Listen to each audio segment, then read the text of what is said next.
Don't be shy, please. I'll try to overcome my incurable shyness. Do that. It's Christmas Eve. There are drinks and girls all over London. And I gotta track them down just a few more hours. As I'm getting married in the morning. Ding dong, the bells are gonna chime. Pull out the stopper. Let's have a whopper. But get me to the church on time. I gotta be there in the morning. Spruce up, looking at me frown. Girls, come and kiss me. Show how you miss me. But get me to the church on time. If I am waltzing, roll up the floor. If I am whistling, keep me out the door. Cause I'm getting married in the morning. Ding dong, the bells are gonna chime. Feather and charming, call out the army, but get me to the church. Get me to the church, for God's sake, get me to the church on time.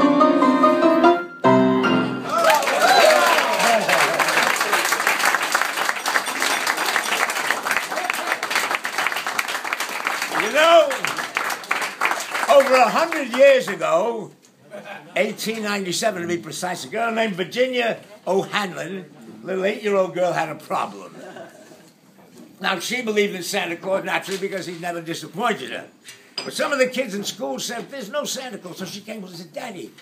Now, he was even a little evasive on it. Now, in the O'Hanlon family, when there was a problem with a word, the dictionary, spelling or something, they would call or write the Sun, a newspaper, question and answers.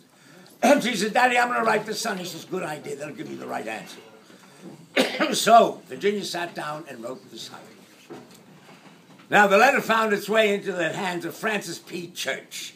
He was one of the editors who was with the New York Times for 20 years, ran the Civil War, worked the Civil War, and now whenever there was a controversial subject, they always gave it to him, and this indeed was a controversial subject.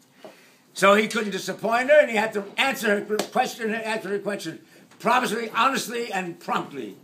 So he sat down and began to write what would become the most famous editorial in journalistic history.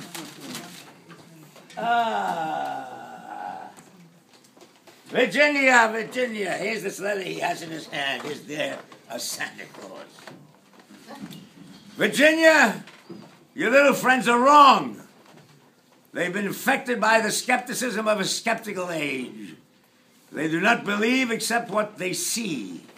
They think that nothing can be which is not comprehensible by their little minds.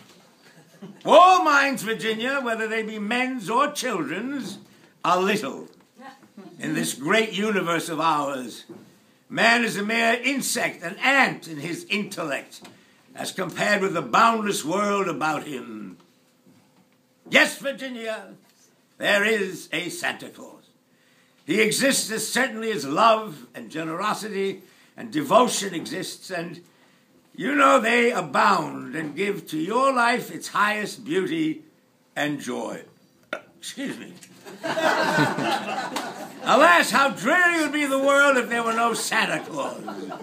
It would be as dreary as if there were no Virginias. There would be no childlike faith, no poetry, no romance to make tolerable this existence. We should have no enjoyment except in sense and sight. The eternal light with which childhood fills the world would be extinguished. Not believe in Santa Claus? You might as well not believe in fairies. Now, you might get your papa to hire men to watch in all the chimneys on Christmas Eve to catch Santa Claus. But even if they did not see Santa Claus coming down, what would that prove? Nobody sees Santa Claus, Virginia, but that's no sign that there is no Santa Claus. The most real things in the world are those that neither children nor men can see. Did you ever see fairies dancing on the lawn, Virginia? Of course not. But that's no proof that they're not there. Nobody can conceive or imagine all the wonders there are, unseen and unseeable, in this world. You may tear apart the baby's rattle and see what makes the noise inside. But there's a veil covering the unseen world, Virginia, which not the strongest man or even the united strength of all the strongest men that ever lived could tear apart. Only faith, fancy, poetry, love, romance can push aside that curtain and view and picture the supernal beauty and glory beyond. Is it all real? Ah, Virginia! In all this world, there is nothing else real and abiding. No Santa Claus? Thank God he lives, Virginia, and he lives forever. 1,000 years from now, Virginia, nay, 10 times 10,000 years from now, he will continue to make glad the heart of childhood. Bravo.